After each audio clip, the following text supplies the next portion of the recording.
Budget की तारीख में तौसी। माली साल 2024-25 का बजट 12 जून को पेश किए जाने का इम्कान।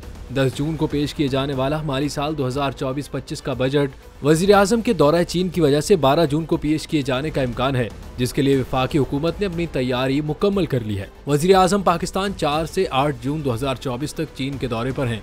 जराये के मुताबिक NIC का इजलास 9 जून को होगा, जबकि इक्तिसादी सर्वे 11 जून को पेश किया जा सकता है। सीनियर सरकारी जराये के मुताबिक अब तस्दीक हो गई है कि बजट 10 जून को पेश नहीं हो सकता और वजीर आजम के दौरे चीन को देखते हुए उसकी तारीख में 12 जून के लिए तौसी की गई है।